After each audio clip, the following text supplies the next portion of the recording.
Donc, je suis Aldo Sotolicchio, professeur à l'université de Bordeaux et dans une unité mixte CNRS, donc EPOC, qui s'intéresse aux environnements continentaux et océaniques. Et je coordonne ce projet avec Eric David, donc du BRGM, qui était là ce matin.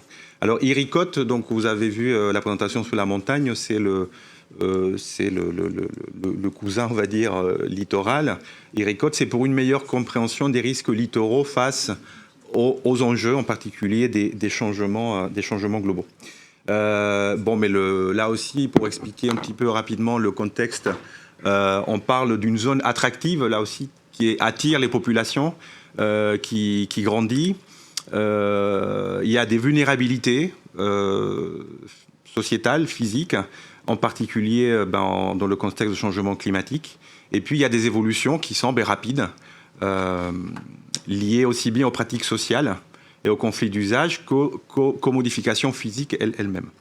Alors, dans les verrous, il y a une connaissance insuffisante, en particulier des soucis pour modéliser, pour bien mettre en place des modèles numériques prédictifs qui décrivent les processus et les impacts sur les objets sociaux et physiques, et qui empêchent donc ou qui limitent la qualité des prédictions ou de l'atténuation efficace des risques.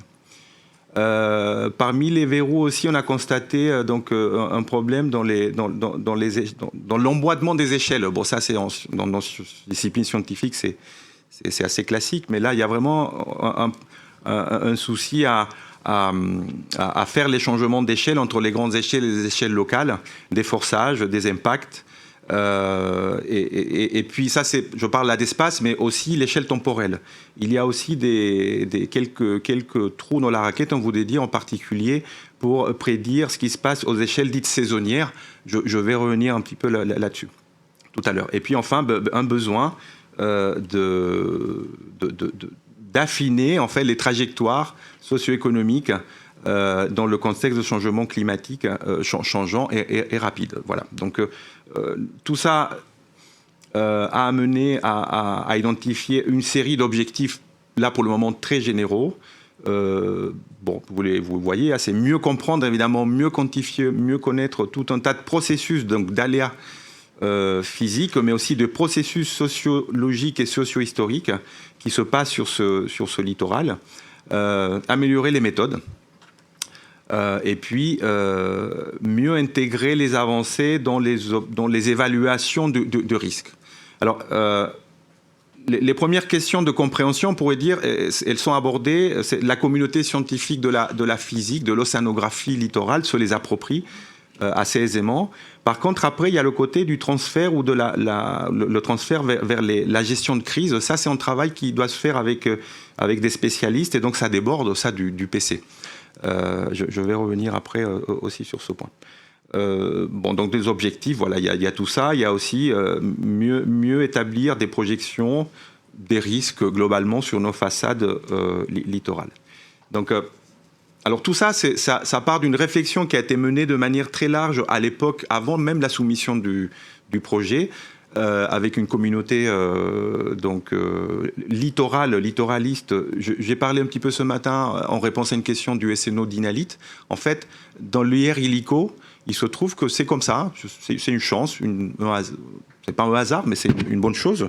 Pardon. Il y a une grosse communauté de scientifiques qui travaillent sur le littoral, sur l'objet physique littoral, dans toutes les façades métropolitaines et outre-mer, qui se retrouvent finalement à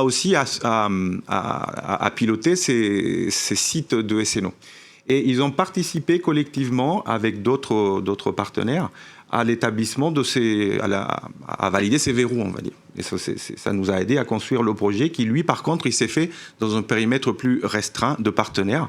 C'était une des règles du jeu du PEPR. Donc vous voyez là quelques acronymes là pour les partenaires principaux. Il y en a qui sont dans le consortium IRIMA. Alors UB, c'est pour l'université de Bordeaux que je représente, le BRGM, l'INRAE, l'IRSN et le CNRS. Mais aussi, dans ce projet spécifique, nous avons invité d'autres partenaires parce qu'ils apportent vraiment une compétence forte à cette question. Donc vous les voyez là, je ne vais pas tous les citer. Il y a aussi, par contre, pas mal d'universités qui sont aussi des labos mixtes CNRS Université et qui sont dans toutes les façades finalement. Et ça, c'était quelque chose qui était important pour nous, d'avoir des sites pilotes sur toutes les façades, au moins métropolitaines, donc Méditerranée, Atlantique, Manche. Alors le projet se structure en 5 work packages, 4 scientifiques, et les 3 premiers, en fait, finalement, ils se rapportent à des échelles temporelles. Le Work Package 1, les mots-clés, donc le titre, c'est analyse socio-historique de la gestion des aléas. Donc histoire, ça fait penser au passé, récent et plus ancien. Le Work Package 2, c'est l'impact des événements majeurs et des crises. Ça, c'est vraiment le court terme, c'est l'échelle courte des événements extrêmes.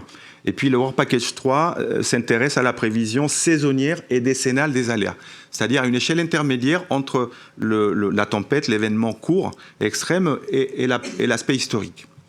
Et puis un Work Package 4 qui a une couleur un peu plus SHS que les autres. Ils sont tous interdisciplinaires, hein, enfin pluridisciplinaires, mais celui-ci, il est un peu plus dédié à la réflexion des solutions en termes de gestion, d'adaptation sociétale face aux risques. Donc je vais un peu décrire ces 4 Work Packages en essayant d'être pas trop long. Alors le premier vient du constat qu'il y a des données historiques qu'on peut exploiter, mais il faut aller les chercher et puis aussi évaluer leur validité, leur fiabilité. Donc il y a un travail à faire de qualité de ces données, et puis de confronter des données qui peuvent être des archives, des documentaires, les confronter à des témoins un peu plus scientifiques d'événements passés, d'événements extrêmes passés. Il y a aussi un autre verrou qui est en fait une méconnaissance dans ce passé de la gestion des risques par nos ancêtres finalement. Quelles étaient leurs pratiques, quelles leçons peut-on tirer de cette gestion ancienne qui était peut-être moins sujette à cette sorte d'immobilité forcée par les constructions, parce qu'on est aujourd'hui des aménagements du littoral. Donc l'objectif global, c'est de produire une connaissance nouvelle sur ce sujet. Et puis donc les work packages, je ne vais pas tous les lire en détail parce que j'ai vraiment pas le temps, mais il s'agit ici de travailler sur la collecte de données historiques pour étudier des aléas passés.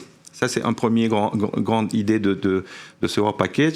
La deuxième, c'est de cibler des sites particuliers, alors la baie de Seine et l'estuaire de la Gironde, pour voir quel a été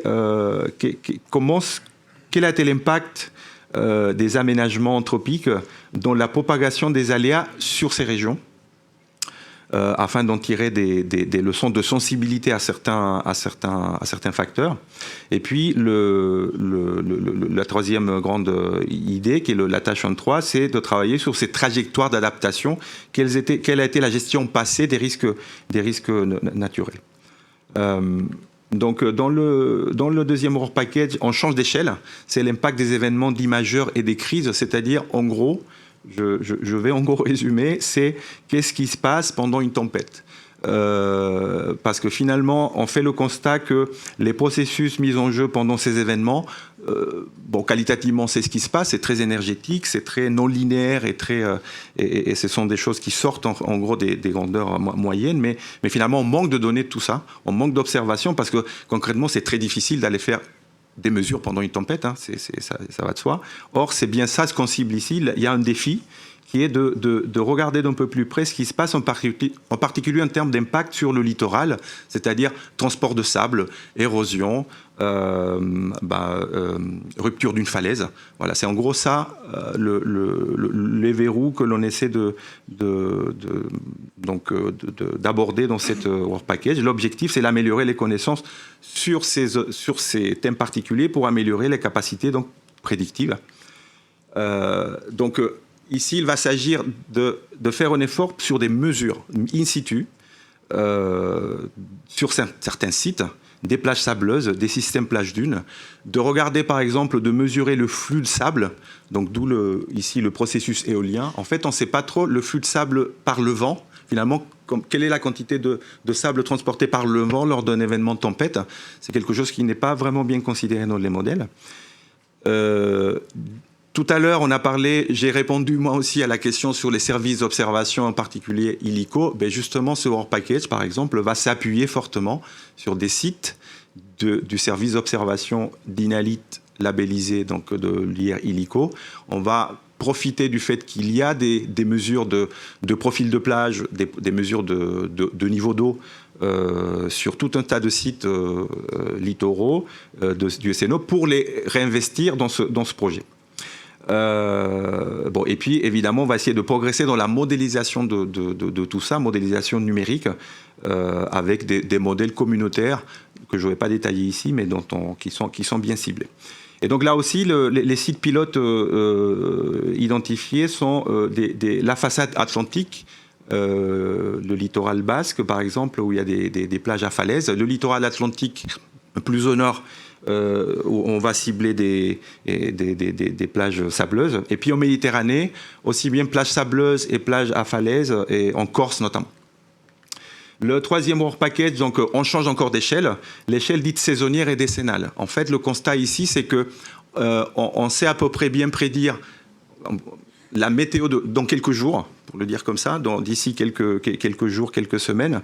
Les grands modèles climatiques font des scénarios à l'échelle du siècle, mais entre les deux, à l'échelle de la décennie, voire des saisons, il y a un problème pour bien prédire. Or, c'est l'échelle finalement la plus optimale pour mettre en place des politiques d'adaptation avec les gestionnaires, par exemple, et pour adapter des modes de gestion, de protection du littoral. Si on sait que l'hiver prochain va être plus tempétueux statistiquement ou moins, ça permet par exemple de mettre en place des mesures concrètes de gestion. Donc c'est un peu ça le verrou principal dans ce Work Package. Et après, ça peut se décliner à tout un tas de types de données, de types de littoraux. Et en gros, l'idée ici, c'est de développer des outils pour mieux anticiper les aléas littoraux, en particulier en développant des indicateurs aux échelles saisonnières et décennales. Donc les tâches, en gros, je résume là aussi, c'est analyser les modes de variabilité des aléas littoraux, aussi bien en hiver qu'en été. Il y a aussi des aléas d'été auxquels on pense moins, mais il peut y avoir des étiages fluviaux extrêmes qui, du coup, mettent à mal les zones d'embouchure ou les estuaires. Il peut y avoir des problèmes aussi de canicule, des grosses températures, des chaleurs, des vagues de chaleur qui ont aussi des conséquences et qui sont aussi des aléas. Comparer ça avec des variabilités climatiques fournies par les modèles climatiques. Développer des méthodes statistiques pour avancer dans cette corrélation des aléas et des variabilités climatiques et essayer de produire des indicateurs à ces échelles-là particulières. Tout ça à partir de données aussi qui vont s'appuyer beaucoup sur les sites du service d'observation d'INALIT, mais aussi des sites de l'observatoire par exemple, la côte Nouvelle-Aquitaine, gérée par le BRGM. Donc là, il n'y a pas vraiment de site pilote ciblé. C'est quelque chose qui concerne toute la façade littorale, aussi bien Atlantique et Méditerranée. Parce que l'échelle d'observation, elle est plus macro que pour les Work Packages précédents. Bon, et enfin, donc, le Work Package 4, c'est le travail sur des solutions en termes de gestion et d'adaptation sociétale aux risques. Là, les verrous, c'est à nouveau, c'est tout un tas de choses qui ont déjà été évoquées par Soraya ce matin. C'est finalement comment la société évolue face à ces questions, comment est-ce qu'elle travaille pour mettre en place des politiques, comment est-ce qu'on analyse les comportements, les prises de décision, comment est-ce qu'on s'approprie les connaissances pour adapter les comportements. Bon, tout ça, en fait, quelles conséquences économiques, tout ça, c'est abordé par ces Work Packages avec 4 tâches. La première qui est plus une revue de littérature scientifique pour faire état pour faire le point sur l'état de connaissances multirisques. Là aussi, c'est un mot dont on a déjà parlé ce matin. Et ensuite, travailler sur les différents aspects, analyser l'aspect qualité de vie, la recherche de la qualité de vie des habitants sur des zones littorales, les questions de protection contre les risques, en particulier du point de vue économique, la question des assurances qu'on a déjà évoquée ce matin.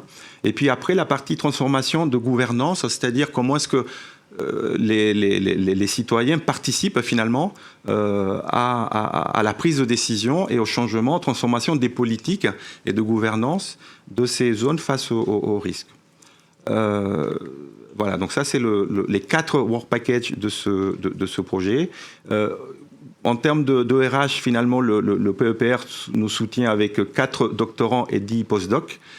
Certains sont cofinancés. Il y a un soutien de quelques projets importants qui sont accélérés au PEPR. Et l'un d'eux, c'est un projet dans la région de Nouvelle-Aquitaine, un projet régional qui participe au cofinancement de quelques doctorants et postdocs. Mais il y a aussi d'autres ANR en cours qui vont apporter une connaissance, on va dire, pas de la RH, mais de la connaissance qui va être réinvestie dans ce projet. Alors, comme Nicolas l'a fait tout à l'heure, je finis par essayer de dire quels sont les liens, les relations attendues avec d'autres projets du PEPR. Alors, par exemple, avec le PC ciblé Natech, il y a l'objectif de travailler sur des sites pilotes communs, en particulier les sites estuariens. J'ai parlé de la baie de Seine de manière globale, l'estuaire de la Seine et l'estuaire de la Gironde.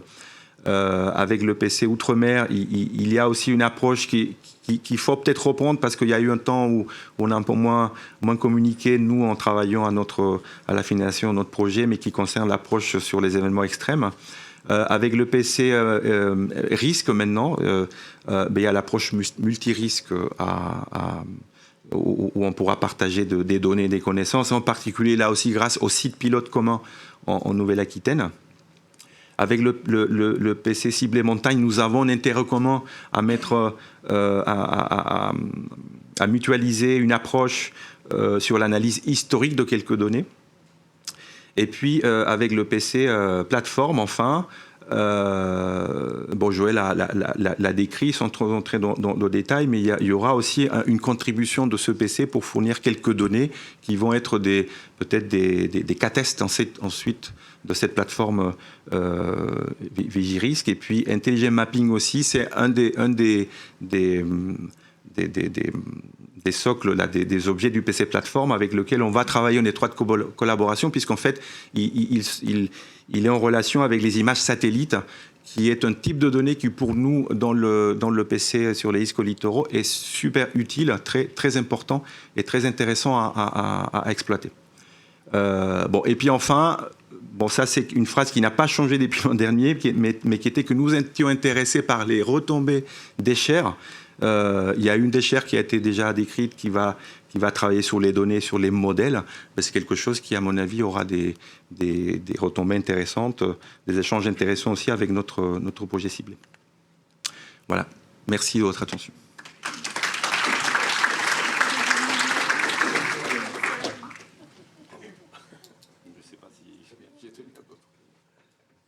Est-ce qu'il y a des questions sur ce projet sur les risques littoraux?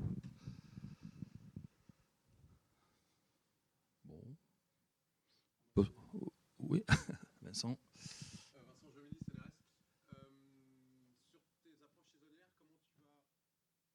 Comment tu vas intégrer les prévisions de Météo France?